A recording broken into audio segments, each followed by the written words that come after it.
Bonjour et bienvenue à ce dernier épisode de la saison 2 du balado de la UQJ. Aujourd'hui, pour clore la saison, je suis avec Pierre-Luc Fontaine, que j'ai très hâte de rencontrer, avec qui j'ai très hâte de discuter.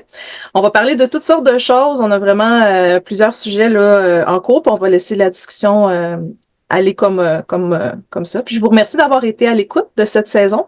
On va reprendre la saison 3 là en septembre. Donc, pour commencer, je vais présenter mon invité, Pierre-Luc Fontaine. Alors, Pierre-Luc est auteur, mais c'est aussi un comédien. Il est issu du monde de l'improvisation et qu'il a pratiqué pendant près de 20 ans.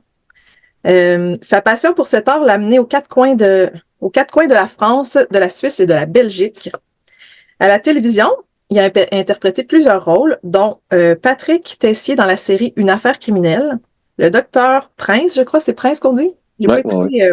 Dans la série Nous, Paul Lucier dans la série Piégé, Jean dans la série Les Bracelets Rouges que j'ai pas écouté encore, mais que je veux vraiment écouter. Chaque fois que je la vois passer, mais je vais me broyer ma vie, c'est sûr.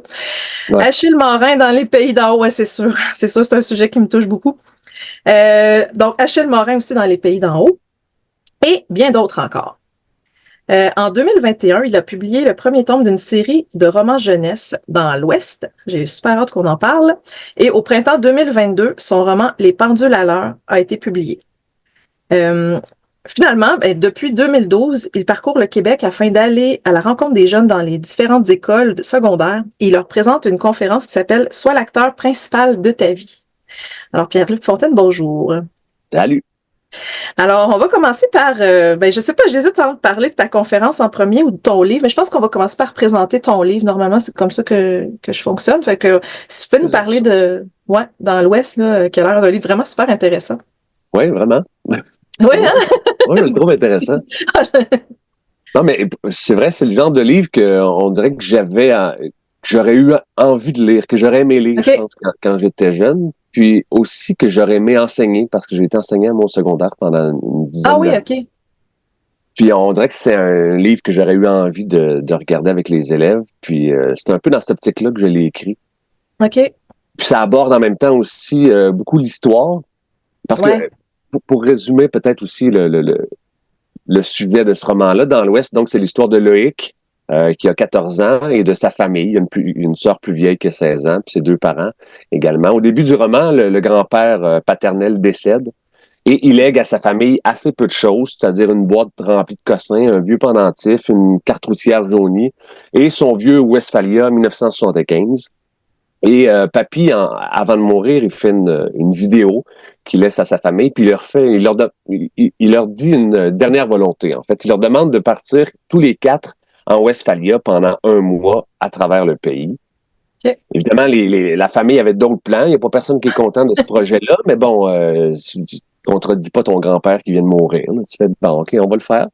Mais finalement, rapidement, Loïc réalise que dans le pop-up qui se déploie là, au 2e étage du Westphalia, il découvre que la fermeture éclair s'ouvre, mais non pas sur l'extérieur, mais sur un portail temporel. Oh wow! Ce qui fait que ça lui permet de retourner dans le passé.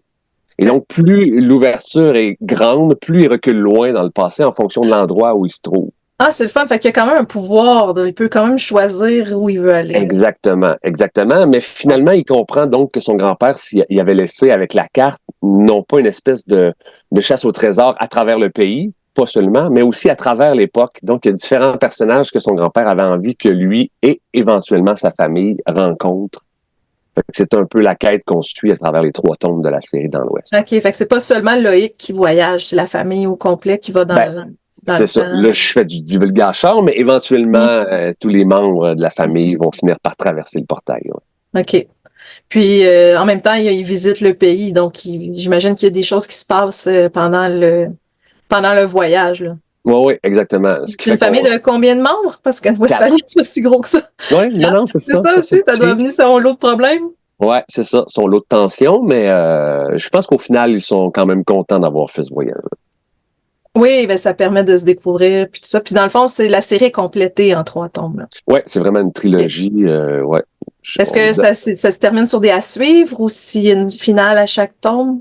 Ça se termine sur des à suivre. On me l'a reproché gentiment, là, mais ça se finit toujours dans un moment où Quoi? Pourquoi? Puis là, on Ouais. me dit, ben là, pourquoi? Faut que tu prennes le 2, faut que tu prennes le 3. Pour Puis donner là, le goût de lire la suite, hein? c'est ça. Puis là, c'est pas si mal parce qu'ils sont publiés les 3 à l'époque Ouais. où il y avait que le premier, puis que le lecteur devait attendre un an. Mhm. Je comprends que c'était plus frustrant, mais là, les 3 existent. Fait que c'est pas si long. Non, puis je pense que les jeunes sont quand même habitués à ce type de format-là. Moi, mes Wendigo, c'est pareil. Lily la Lune, mes livres aussi, c'est la même chose, là. Ça Ah se ouais. termine sur une accroche, puis mais tu sais, quand je visite les écoles, les jeunes aiment ça. Ouais. Ouais, mais c'est Oh ouais, sûr moi qu'ils j'en ai font qui ont été non, je veux la fâchés. suite, tout ça. Ouais, c'est ça. C'est Ouais. drôle. Puis quand le prof lit l'histoire, mettons, le tome 1, ben là, les enfants, faut qu'ils aillent chercher le 2 puis le 3. C'est ça. Ah, on est brillants, hein? C'est du Oh, on est marketing. brillants! Des fois, je me trouve un peu méchante, là, mais ça va, ça va. C'est ça, ça aiguise la patience. Ouais, c'est ça. Donc, tu abordes plusieurs sujets là, dans ces 3 tomes-là. Tu abordes notamment l'histoire. Ça, c'est comme quand même une Ouais. évidence. Est-ce que tu étais prof d'histoire? Ben, de formation, oui. J'ai fait OK. un bac en enseignement français-histoire. OK. Puis j'ai une formation donc en histoire. C'est pas des choses que je connaissais nécessairement, là, que j'ai explorées dans la série, mais j'avais quand même déjà donc un intérêt pour ça, puis ce qui faisait que j'avais envie d'aller creuser au niveau de l'histoire du Québec, que je trouve qu'on la célèbre pas tant que ça. Tu sais. Non, Nos héros, on les connaît peu. Notre histoire, à part dans les cours d'histoire, je trouve qu'on dans la fiction, on l'aborde pas beaucoup. très peu. Tu sais, Puis puis même quand dans les cours d'histoire, moi, je me souviens d'avoir appris la rébellion des Patriotes ouais, dans un roman. Où ben c'est justement, c'était un jeune comme ça qui faisait un voyage dans le temps, qui se ramassait dans la période où il y avait la rébellion des Patriotes, puis oui, qui oui, oui, assistait à je sais ça. exactement de quel roman tu parles. J'ai Ouais, je le me nom. souviens pas du titre, là, mais Ouais. ça m'avait vraiment marqué parce que je ne connaissais pas cette partie-là de notre histoire. Ben c'est ça. Puis de mettre notre histoire en fiction, je trouve que comme ça est encore plus accessible, mais Ah on le oui. fait peu. Alors que on écoute des films américains avec leur histoire à eux, puis là on Mhm. embarque là-dedans, puis on a même l'impression que leur histoire à eux est beaucoup plus impressionnante que la nôtre, mais pas vraiment. C'est juste que Non. eux se sont appropriés leur histoire, puis en sont fiers, puis en font la promotion. Ou en tout cas, ils sont contents de faire la fiction avec ça. Et nous, on le fait pas. Fait que j'avais Ouais. envie de le faire. Quels sont J'aimerais ça avoir quelques exemples de personnages que Loïc va rencontrer. Ben, Pour le fun. c'est ça, sans non plus tomber dans le divulgation, Non, mais non, c'est ça. Je veux juste ouais, ben, tu donner le sais, goût, là. ne serait-ce que physiquement, il sera à Québec et il va se rendre en 1759. Donc là, il sera sur près des plaines au moment de la bataille des plaines d'Abraham. Fait qu'on Bon. peut deviner un peu qui il pourra rencontrer à ce Oui, oui, moment-là. oui. Puis par la suite, il se déplace vers le Nouveau-Brunswick, la Nouvelle-Écosse. Entre autres, il y aura Viola Davis qui sera là, puis il sera dans le cinéma, Loïc, au moment où Viola se fait expulser un peu brutalement. OK. Euh, et ça, je trouvais que c'était une partie de notre histoire un peu méconnue. Même chose pour l'explosion Absolument. d'Halifax au début des années 1900, que moi, j'ai lu là-dessus, puis j'étais comme, ben voyons donc, ça se fait que Ben, je connaisse pas. je sais même pas. Hey, c'est ça. Je t'écoute, là, puis je suis pas au courant de Exactement. ces choses-là. C'était dans le cadre de je pense que c'était, me semble, la Première Guerre mondiale, puis il y avait un bateau qui OK. partait rempli de munitions qui allait ravitailler l'Europe, mais il y a eu mésentente, collision entre 2 bateaux dans le port, puis tout le monde regarde ça, puis Oh mon tout le monde est Dieu. fasciné, tout le monde s'agglutine un peu, puis piou piou, un peu de feu d'artifice, à voir, puis le moment donné, ça explose, mais quand genre sur 4 kilomètres, tu sais, tout a été défait, plein de gens qui sont décédés évidemment dans l'effondrement des Sûr. bâtiments, des maisons, etc. Mais beaucoup de gens qui sont devenus aveugles parce qu'ils étaient devant leur fenêtre puis regardaient ça, tout ça a éclaté. Fait qu'en tout cas, ça a été Une historiquement vraiment catastrophe. important là-bas. Oh oui, une grosse catastrophe. Ouais. Puis c'était, je pense, à l'époque, la plus grosse explosion causée par l'homme, à part là, à ce jour, là, à part les explosions nucléaires qu'il y a eu un peu plus tard, là, mais OK.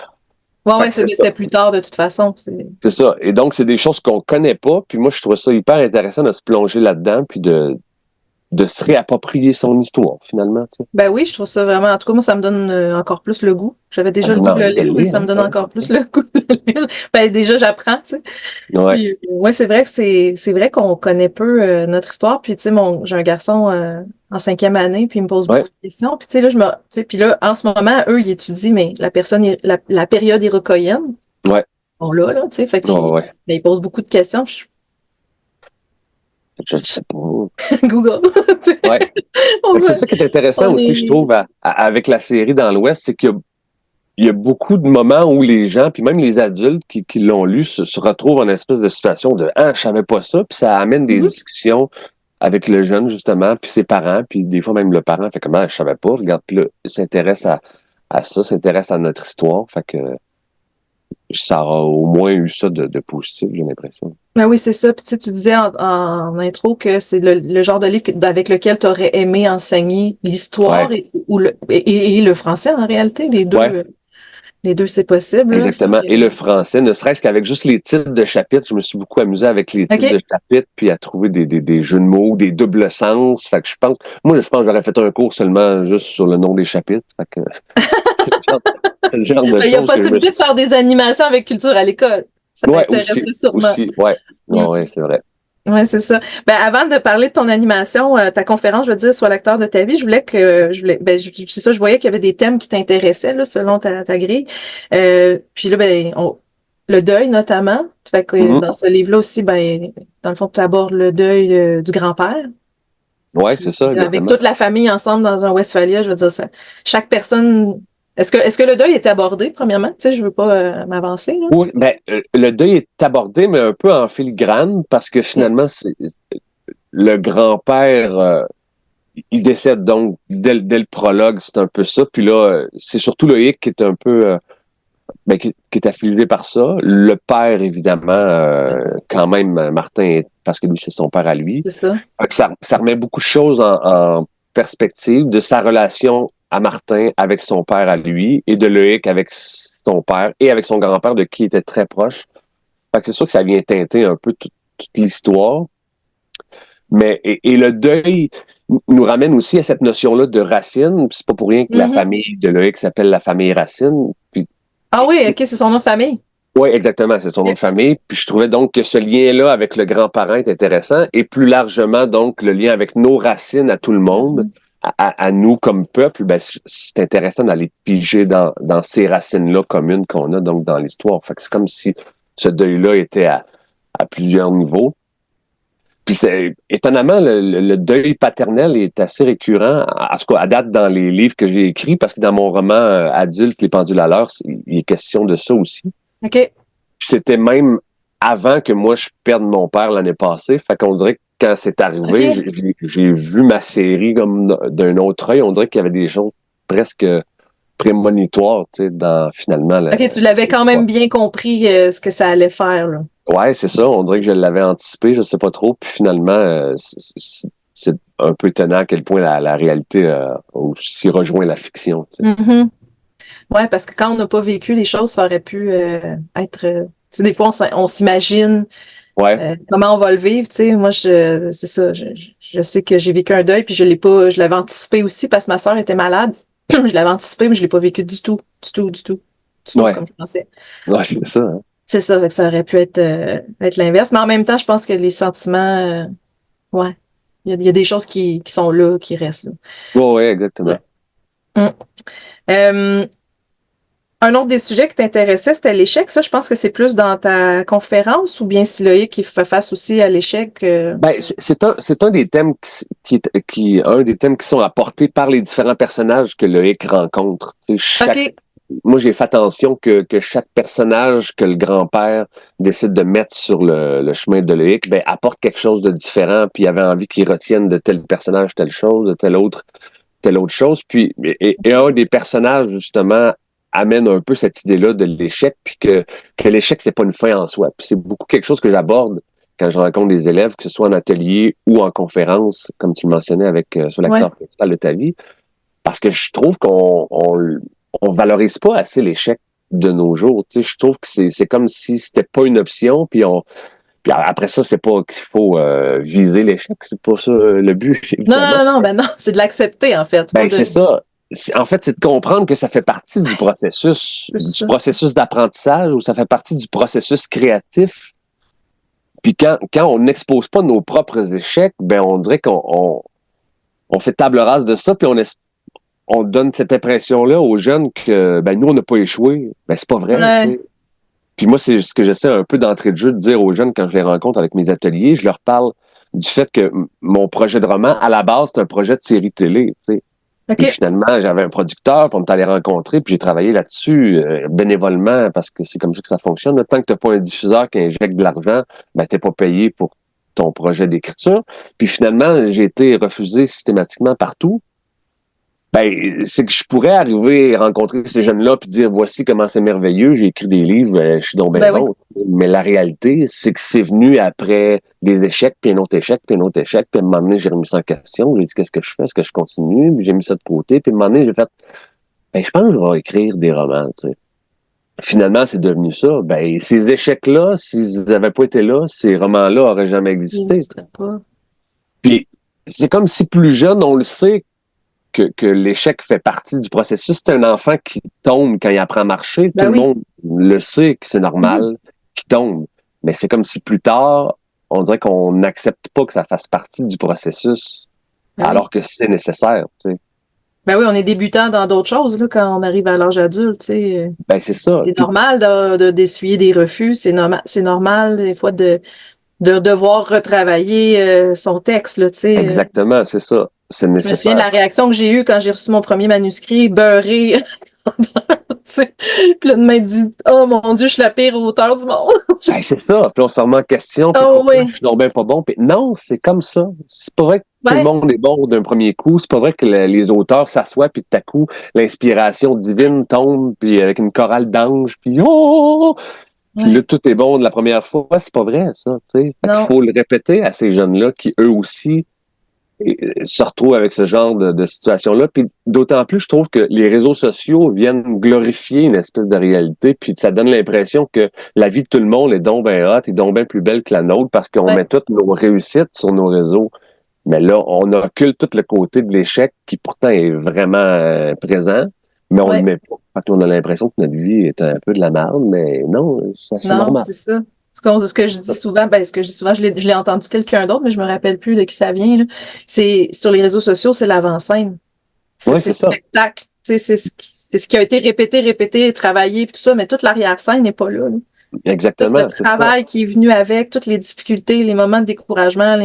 Puis ça m'amène à un autre sujet, la persévérance, tu sais. Je t'écoutais, là, tu sais, puis là, tu voulais faire une série télé, les producteurs l'ont refusé un après l'autre, puis là, tu as décidé de faire un roman. Qu'est-ce qui fait qu'on décide de continuer, tu sais, ou ou quand on abandonne? Ouais. Parce que t'aurais pu dire, ah, fuck off, là, j'arrête ça, tu sais.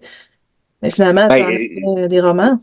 ouais, on dirait que j'ai pas beaucoup de mérite, dans le sens où Ah! la création, pour moi, on dirait que je peux pas m'empêcher. Hum.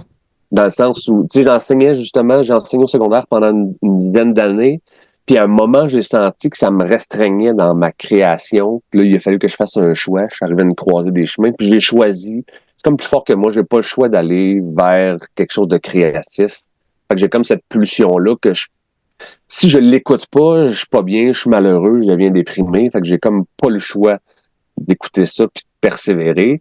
Mais tu dis que je suis comédien d'entrée de jeu. Tu sais, si on m'avait dit, mettons, quand j'ai commencé à peu près à, je pense, 18-19 ans, que je serais à ce point-ci à 44 ans, on dirait que ça m'aurait découragé parce que je suis pas du tout là où je voudrais être. Mais Ouais.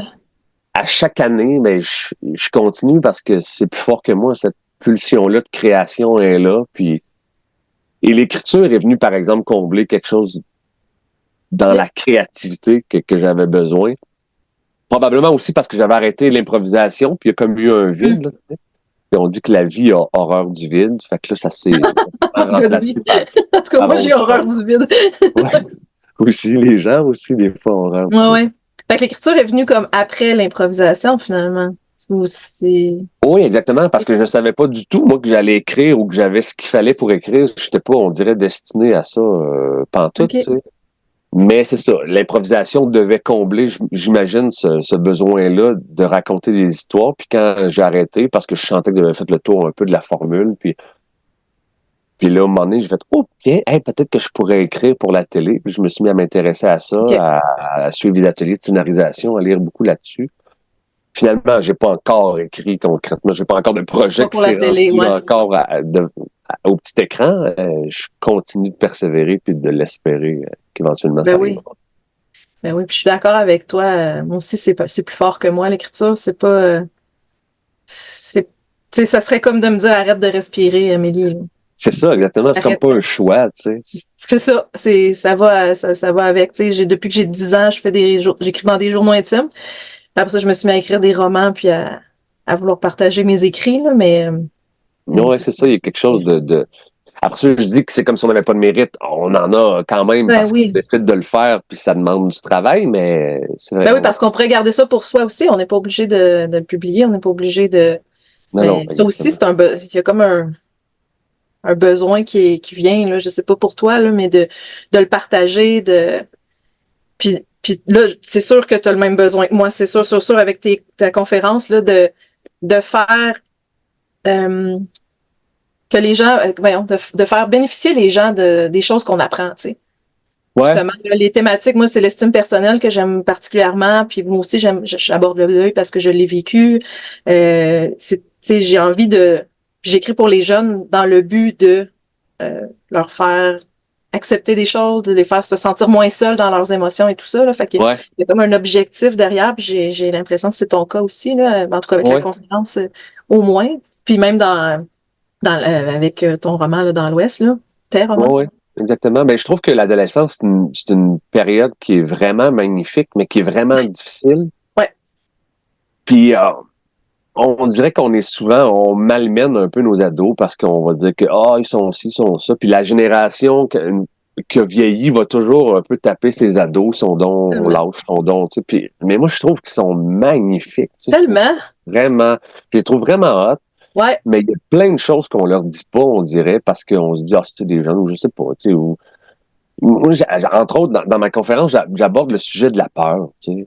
OK. Je trouve qu'on leur dit pas que c'est normal d'avoir peur. On leur dit pas. Puis ça peut être la peur de l'échec ou la peur de peu importe quoi. Tu sais, Ah, les parents, on dit pas qu'on a peur, mais pourtant on a peur à plein de ben moments. oui. Quand il arrive quelque chose de nouveau dans ta vie, même si c'est positif, on a la chienne, mais on dirait qu'on veut pas que ça paraisse, fait qu'on n'en parle pas. Puis là, les jeunes, quand ils se retrouvent dans une nouvelle situation, juste par exemple le choix d'une carrière ou des cours pour le cégep ou après le secondaire, dans quoi je m'en vais, mais ils ont peur, mais ils comprennent pas pourquoi ils ont ça, parce qu'on le dit pas qu'on a peur nous autres aussi. Tu sais. C'est tellement vrai. Là. Pendant une longue période de ma vie, moi, je pensais je pensais que j'étais pas courageuse parce que j'avais tout le temps peur. Ouais, c'est ça. Mais c'était normal d'avoir peur tu sais, dans une situation où ta sœur est malade. C'est un petit peu normal d'avoir Ben peur. Puis, là, tu tu sais, sais. c'est ça. Puis le choix de carrière, c'est quand même assez stressant, là. Tu sais, puis on nous annonce que ça va être ça. Puis tu choisis un secondaire 4 puis tu peux plus changer d'idée Ah après, ouais, là. c'est ça. Oh, Voici, attends un peu. C'est on pas ça, dresse un là. peu l'idée que voici, choisis pour ta vie des 30 Ouais. prochaines années. Attends un peu, là. C'est Il y a un pas petit ça, vertige, pantoute. là. Non, non, c'est ça, Oui, exactement. tu sais, tu peux changer d'idée en cours de C'est route, tu ça, peux faire un an, pas aimer ça, c'est pas exactement. grave, Te mais on a tromper. l'impression que, tu sais, faut tout être capé à 25 ans, puis maison, bébé, puis la job, puis fiou, on est parti pour la gloire, tu sais. Ah ouais, exactement. C'est ça. En tout cas, moi, j'avais cette impression-là, puis Ah ouais, j'étais terrifiée. En secondaire 4, je me souviens, là, je faisais de l'anxiété à côté, là, parce que, ben, c'est ça. Puis je trouve que l'anxiété, c'est de ouais, plus en plus d'actualité, on en parle de plus en plus, mais nos jeunes sont un peu coincés avec ça. Puis je pense qu'une des raisons, c'est ça, qu'on leur dit pas assez que c'est normal d'avoir peur, qu'on leur dit pas assez que c'est ouais. normal de se tromper, d'avoir des échecs. Fait que c'est ça, ils se retrouvent avec un peu d'anxiété. Puis là, je simplifie, là, c'est pas que ça, là, mais en tout cas, Non, non, non, non, non, c'est pas que moi, non, mais je pense qu'il y a une part de ça, là, quand même. il faut leur dire, il Importante. faut Puis nommer. je suis vraiment, vraiment d'accord avec toi sur le fait que les adolescents sont magnifiques. Tu sais, on entend beaucoup de choses sur le fait qu'ils sont toujours sur leur téléphone, les réseaux sociaux, ou qui sont lâches, ou tu sais, Ah ouais, c'est ça. ils veulent Mais, pas travailler. Les jeunes d'aujourd'hui veulent pas travailler. Puis je suis comme, mais c'est toujours le même discours depuis. Je me ils souviens disaient plus. ça de moi dans le temps, là. Tu sais, Ouais, on mais c'est disait ça ça. sur moi. Quand j'étais adolescente, c'était la même chose. On était toute une gang de vandalistes. On était toute une gang de drogués. On jouait tout à Ouija. J'ai jamais joué à Ouija. C'est quoi Ah cette ouais. affaire-là? Je me souviens d'avoir entendu ça. De Ah quoi non. tu parles, tu Ben, sais? puis j'avais entendu une citation justement de quelqu'un qui disait les jeunes, ils savent pas travailler, ils sont lâches, Ouais. puis finalement, je pense que c'était Platon, là, tu sais. Fait que ça remonte à. Ça a toujours été, on dirait, le propre d'une génération Ben oui. d'aller un peu parler contre la nouvelle génération. Moi, je trouve Oh, que oui. tu sais, les jeunes, de toute façon, c'est nous autres qui les élevés. Fait que si on a quelque chose à s'en reprocher, ben, commençons par nous regarder dans le miroir. Exact.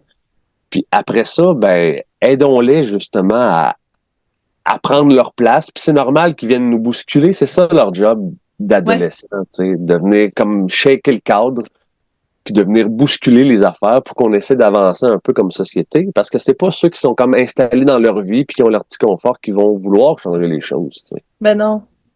Ah non, moi aussi, je trouve que c'est une belle période, mais une période vraiment difficile. C'est une période que, ouais, C'est ça, c'est pas c'est ça. simple. Que autant j'ai aimé, autant c'est ça. Ça a été difficile, ça a été difficile à vivre, là. Ouais, c'est ça, c'est pas Ouais. pareil. Non, c'est ça. Sinon, y a-tu d'autres sujets que tu abordes dans des conférences, là? Tu me parlais un peu, Ben, c'est ou dans le principalement, livre, là. je dirais, ouais. Mais on dirait qu'à chaque fois, justement, je reviens avec cette idée-là de l'échec, cette idée-là qu'il y a toujours une partie du travail qui paraît pas, puis justement on donne faussement l'impression que c'est facile, mais c'est pas facile. Puis Ouais. les gens qui réussissent, c'est souvent des gens qui ont beaucoup échoué, Ouais. mais ils vont pas mettre en lumière leurs échecs parce que c'est pas nécessairement intéressant ou c'est pas ça qu'on veut mettre de l'avant, mais les gens qui réussissent, c'est des gens qui ont beaucoup échoué, puis qui se sont fait dire non, puis c'est pas parce que les gens te disent non ou ça marchera pas, puis c'est pas parce que parfois ils sont même plus nombreux à te décourager qu'à vouloir t'encourager. C'est pas parce qu'ils ont raison, c'est juste qu'ils ont peut-être peur, justement. Ouais. Mais des fois, il faut juste travailler un peu plus fort, puis tu vas, au final, probablement les convaincre qu'ils avaient tort, tu sais. Mm. Mais c'est ça, c'est d'accepter ça, que les gens vont te dire non. Il y a des gens qui vont te décourager, mais c'est ça, toutes les personnes qui ont réussi sont passées par ces étapes-là, Oui, ouais, mais j'avais ont des traversé statistiques, là, je les l'adversité. cherche dans ma tête, là, mais tu sais, chez Disney, Walt Disney, il a vécu des échecs, là, mais épouvantables. Oprah, même chose, tu sais, J.K. Rowling qui a été refusée, mon Dieu, je sais plus combien de fois pour Harry Potter, quand même. Oui, exactement. C'est J'en ça. présente plein aussi dans ma conférence, des exemples de gens qui ont réussi, Mhm. puis qui sont des experts ou en fait des références dans le domaine. Je pense à Stephen King, entre autres, comme auteur, qui, lui, son premier roman, Carrie, qui avait été refusé, je dis pas une, pas deux, Ouais. mais 30 fois. Seigneur. Je veux dire, c'est comme absurde à quel point, comment ça Ouais. se fait que tu as continué, tu sais. Ouais. C'est sa femme qui a fait comme, à un moment donné, il avait comme jeté l'éponge, il a fait tout terminer, je le Mhm. fais. Puis elle a fait, ben non, il me semble que c'est bon, on continue. Puis là, oups, la fois d'après, finalement, ça a marché, tu sais. Fait qu'on fait, ah ben ouais, mais Stephen King, on sait bien, lui, il est connu, puis chaque livre, peu importe ce qu'il écrirait, les gens vont l'acheter. Attends un peu, là, il est passé par le même processus, il a Ah eu ces ouais. mêmes doutes-là, ces mêmes refus-là. Puis, hey, 30 fois, Hey, probablement 30 que moi, fois. je serais découragé, Je c'est sais long. pas. Ouais. À te faire Je dire que c'est pas bon, puis que non, on veut pas, puis que, tu te remets en question longtemps, tu sais. Eh boy, ouais. Je sais Fait pas, que moi non plus, si j'aurais si pu t'aurais endurer ça. continué. Ouais. Non, c'est ça, J'aurais hein. continué d'écrire, là, mais je pense que ça, ben, remarque, peut-être qu'il l'a publié après, je connais pas l'histoire de Stephen King non plus, là, mais j'aurais sûrement écrit d'autres choses, parce que de toute façon, j'aurais écrit pareil, là, mais je sais pas si je Ouais, m'aurais présenté d'autres, tu sais. C'est ça la question. Après ça, faut oser refaire le processus, tu sais. exact, Tu sais, exact. Puis écrire, retourner, c'est une chose, mais faut les présenter après ça, faut les envoyer, faut risquer de se faire dire non, faut. ouais, Puis ça, la peur de l'échec, c'est un frein épouvantable parce que moi, la peur de me faire dire non m'empêche de faire des choses souvent, ben, c'est souvent dans ça, la vie, là, puis je suis une adulte, là. exactement. Ouais. C'est ça. Puis Ouais. moi j'ai réalisé que je l'ai, évidemment, cette peur-là Mhm. de l'échec, mais j'ai réalisé que j'étais dans un atelier, en fait, sur la scénarisation, justement, puis on avait un devoir à faire, puis on le présentait, puis là, le prof dit, ah, comment ça s'est passé? Et là, pour tout le monde, c'était comme, ah, ça a été difficile, ça a été souffrant, ça a été... Puis j'étais comme, ben, voyons donc, qu'est-ce qui se passe? Moi, j'avais eu beaucoup de plaisir à écrire ce devoir-là, si tu veux, cette OK. scène-là qu'il fallait écrire. J'ai compris à ce moment-là que, dans le fond, moi, c'est mes 20 années d'improvisation, je pense, qui ont fait en sorte que j'étais à l'aise avec l'idée de pas savoir. Puis cette peur de l'échec-là, mais Mhm. tu sais, quand en improvisation, tu te lances, puis tu vas devant les gens, puis tu vas avec un autre joueur, et tu sais pas qu'est-ce que tu vas faire. Puis Ouais. tu vis un peu mieux, je pense, avec ce risque-là, puis avec cette part d'inconnu-là. Puis tu fais, ben, ça va donner ce que ça va donner. Puis on essaye. Puis là, à un moment donné, oups, finalement, tu pognes une traque, puis là, tu t'en vas dans une direction. Mais l'espèce de crainte de pas savoir où aller, l'espèce de syndrome de la page blanche, des fois, qui nous paralyse en pensant qu'on n'a pas d'idées, ben c'est pas vrai. C'est que tu as des idées, mais tu les juges mauvaises. C'est parfait qu'elles soient mauvaises. C'est ça que ça prend au début, des idées. Puis c'est ce que je dis aux jeunes quand je leur demande dans mes ateliers, qu'est-ce que vous pensez que ça prend pour être un auteur? Puis ils me font toujours quelques suggestions, quelques hypothèses. Puis moi, je leur dis, ce que ça prend pour être un auteur, c'est des mauvaises idées. Puis ils sont comme, ah, ben oui, parce que ça prend des mauvaises idées, parce que c'est ça la matière première. C'est ça qu'après, tu viens retravailler, redévelopper, puis là, ta mauvaise idée devient un peu moins mauvaise, puis là, t'as coup, peut-être qu'elle pourrait être bonne, puis là, finalement, les bonnes idées, c'est des mauvaises idées qui se sont améliorées. C'est pas vrai qu'ils sont sorties bonnes du premier coup, tu sais. Ouais. Fait que ça ramène encore cette idée-là de l'échec, mais c'est ça, il faut accepter cette peur de l'échec-là, puis prendre cette idée-là, qui est pas très bonne, mais à retravailler ça, puis partir avec cette idée-là pour qu'elle devienne quelque chose. C'est pas vrai que ni toi ni moi, on a tout à coup, en conduisant, un flash pour un roman, puis ça y est, tout est là, tout va fonctionner. Non, mon Dieu, non. Ça tombe jamais tout seul, tu sais. Non. Là, ça me fait rire un peu. Je souriais parce que ça me fait réaliser, on parlait, je sais pas si c'était avant l'entrevue ou qu'on n'aimait pas le vide, tu sais. Je pense que c'est pendant le balado qu'on a dit ça. Puis, mais il y a quand même aussi, dans le processus créatif, ce vide-là qu'il faut accepter, qu'il faut apprivoiser, qu'il faut... Exactement. Ça me fait penser à ça, ton processus. Puis j'avais pas fait le lien avec l'improvisation, puis je trouve ça super intéressant. Moi, de l'impro, j'étais pourrie, là. Mais c'est parce que je suis pas vive. Tu sais, je suis pas assez vite. Les idées sont longues, là, sont lentes. Ça prend du temps avant que ça aboutisse. Fait qu'en impro, faut que ça aille tout de suite, là. Puis c'est ça. Fait que, mais j'aime ça, le parallèle que t'as fait entre les deux, parce que c'est vrai. Faut être capable de dire, OK, bon, ben, je pars avec ça, puis c'est ça. verrai où ça mène, tu sais. Exactement. Vivre avec cet inconfort-là, de ça va être bon ou pas, je sais pas, mais on verra. Je veux dire, lance-toi, puis à un moment donné, ça donnera quelque chose, puis ça finit toujours par donner quelque chose. Ben, c'est qu'en fait, moi, c'est un autre processus, mais je me disais, ça se retravaille toujours. C'est ça, exactement. Ça se retravaille toujours. Fait que même si c'est, parce que moi, mes jets, je les dis souvent, mais sont archi mauvais, là. C'est de la chenoute, là. C'est pas bon pantoute. Il y a des répétitions, c'est mal écrit, mais les idées sont là. Mais une fois que les idées sont là, après ça, je retravaille le style. Après ça, je vais retravailler, je vais m'associer. Même des fois, c'est que des dialogues, là. C'est des personnages qui se parlent ensemble, puis c'est tout. Là, après ça, il faut que je mette du stock autour. Mais, puis à un moment donné, tu sais, c'est ça. Puis à un moment donné, il y a l'histoire qui embarque. Comme toute seule. Une magie. Je suis curieux de t'entendre justement là-dessus. Est-ce que toi, tu pars, t'écris, puis tu sais pas trop où tu t'en vas, ou tu structures ton affaire, puis et ça après dépend. tu pars quand c'est clair? Ça dépend des romans. Tu sais, un roman comme La Légende du Wendigo où j'ai une intrigue à créer, puis que, tu sais, faut que je sois structurée. Fait que là, je me fais un genre de plan par chapitre. Je sais que ça, il va arriver ça, mais il y a quand même quelque chose d'assez, tu sais, il y a un chemin, mais il est pas débroussaillé, là. Tu sais, ça peut encore partir par là, ça peut encore, mais il va falloir que ça arrive à la fin. Ma fin est décidée, tu sais, il faut que ça arrive à la fin. Ah oui, OK, ben c'est exactement. Tandis que dans un roman pour adolescents, où là, je parle plus de sujets là, sensibles, tu sais, comme le consentement ou l'intimidation, des choses comme ça, là, c'est assez libre. Ah ouais. J'ai pas mal une idée de ma fin, je sais qu'est-ce qui va se passer, je sais, mettons, j'ai des couples à créer, je sais c'est qui va être avec qui, puis tout, puis mais tu sais, il y a des personnages comme dans Lily la Lune, il y a un personnage qui est arrivé puis qui était pas prévu du tout, là.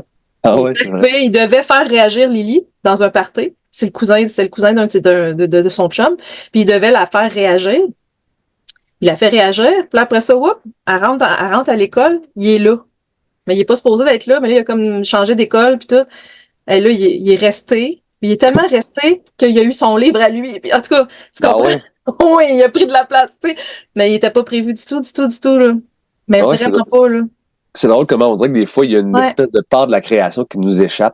Ah, tellement. Comme tu dis, et je savais pas que le personnage est arrivé, je savais même pas qu'il arriverait. Puis tout à coup, t'as fait, coudonc, c'est ça. Là, faut que j'aille, tu sais. Ouais. Puis il a dit des choses qui étaient pas prévues, tu sais, à un moment donné, il dit, il annonce qu'il est homosexuel, tu sais, c'était pas là non plus, Ah non, lui, lui, c'est vraiment le personnage le plus,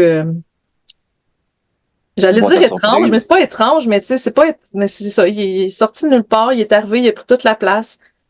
Ah ouais, c'est drôle. Ouais, c'est ça, il y a vraiment des bouts de la création, moi, que je trouve magiques, puis que, Ouais, c'est ça. fait que c'est pour Ben, ça que je laisse aller beaucoup. Mais toi, exact. c'était structuré ton roman? Tu sais, j'imagine que tu avais déjà les personnages que tu voulais qu'ils voient. Ouais, ouais. Fait Ben, qu'il puis y c'est avait quand ça, même une exactement. structure, là. Oh, il y a vraiment. Je fais toujours beaucoup de travail dans la structure à la base parce que, exactement comme tu dis, je sais, mettons, que je m'en vais à Montréal. Tu sais, pour imager un peu la trajectoire, je vais à Montréal, mais là, oh, ça se peut qu'à un moment donné, une petite sortie, je prends, tu sais, des petits Ouais, détours. Mais au final, je vais arriver au même point, mais des fois, il y a des surprises comme ton personnage, tu sais, qui arrive ouais. en cours de route. Mais moi, j'avais quand même l'exercice qui était nécessaire de savoir quel personnage historique ils vont rencontrer, où est-ce qu'ils se situent aussi géographiquement dans l'espace, dans le pays, parce Oui, que oui, comme c'est tu ça. mentionnais, ça va jusqu'au Nouveau-Brunswick, Nouvelle-Écosse, avant de revenir aussi sur la rive sud de Montréal, où il y a d'autres rencontres de personnages. Fait qu'il y avait toute cette structure-là à trouver, à attacher avant de me lancer, là, mais c'est que finalement, je suis pas si structuré dans la vie, mais j'ai réalisé que j'ai besoin d'être structuré dans mon histoire. Mhm. Ça me permet de pas me perdre en chemin parce que des fois, si c'est difficile de détricoter une histoire quand t'es rendu dans un Ouais. cul-de-sac, là. C'est comme nécessaire pour moi de savoir un peu le chemin avant de partir. Tu sais. Ouais, ben je fais souvent le parallèle entre une randonnée, tu sais, qu'on fait en montagne, où, tu sais, on a prévu se rendre au sommet. On va se rendre au sommet, c'est sûr, c'est juste les chemins qu'on va emprunter que je connais pas nécessairement. Tu sais, Ouais, c'est sûr qu'il y a une exactement. rivière, je décide de la suivre, puis que j'arrête de pique-niquer là. Tu sais, c'est ça. Le chemin est pas défini, mais la finale est quand même là. Ouais, c'est ça. Je sais toujours comment ça va finir. Ouais. Ben, c'est ça. On a le même Ouais. processus parce que j'ai l'impression qu'il y a des gens qui se lancent puis font je sais pas comment ça va finir. Je fais comme, mais pas boy. C'est comme, on dirait que c'est Ouais. un risque que moi, je suis pas prêt à aller là. Je fais comme, non, je vais savoir où je m'en vais. Comment je vais y arriver, comme tu dis, je sais pas, mais j'ai envie de comprendre ma finale. Puis, en tout Ouais. cas, chacun son processus, Oui, oui, j'imagine. chacun son processus vraiment, là. Il y en a qui sont très, très, très structurés, des plans, là, c'est très, très détaillés, puis ils suivent ça. Moi, je me suis rendu compte que j'en faisais des plans très détaillés, mais je les suis pas. Fait que Au moins, il est ça là, me c'est ça. rassurait au début, tu sais, ça me rassurait de l'avoir, puis à un moment donné, je fais pourquoi pourquoi je me casse le cul de Pourquoi faire me ça? battre, c'est ça. C'est ça, c'est Quand pourquoi je je le fais suis ça, pas. là. C'est bien trop long, bien trop. Puis au final, tout change, puis il n'y a plus rien qui est là, puis tu sais, j'ai l'impression d'avoir juste perdu du temps. Quoique, c'est pas Ouais, si mais moi, je pense vrai. que ça fait des chemins dans notre tête quand Ouais, même. c'est Des ça. Je choses pense qu'on pas que c'est place. vrai. Ouais, ouais, c'est C'est ça. Je pense pas que c'est du temps perdu. non, non, clairement pas. Hey, on a dépassé, Oh, ça y est, hein, c'est bon. mais c'est pas grave. C'était tellement intéressant que Arrêtez. puis c'était la dernière. On a bien le droit de Ah, se laisser écoute, aller un on a le peu. droit. On clôt ça comme ça. Oui, on termine la saison là-dessus. Alors, merci Pierre-Luc d'avoir terminé la saison avec moi. Ben, ça m'a fait Merci pour plaisir. cette conversation vraiment super intéressante et enrichissante. Et merci à toi. Je rappelle aux auditeurs et aux ceux qui sont sur YouTube et qui nous voient que je vais mettre toutes les informations concernant tes romans en dessous. C'est ça, tu Sur savais pas? YouTube? Hein, quoi? On est sur YouTube. C'est ça, je vais mettre les informations là, pour acheter tes romans sur le site des libraires. Puis s'il y a un site web, si tu as envie, là, tu peux me fournir d'autres informations. Pierre-Luc-Fontaine.com. Parfait. Super. Donc, un gros merci, Pierre-Luc. Un merci aux auditeurs d'avoir été présents avec nous cette saison. On repart ça en octobre 2024 avec une saison 3 tout aussi enrichissante. Alors, merci beaucoup. Bye. Bye.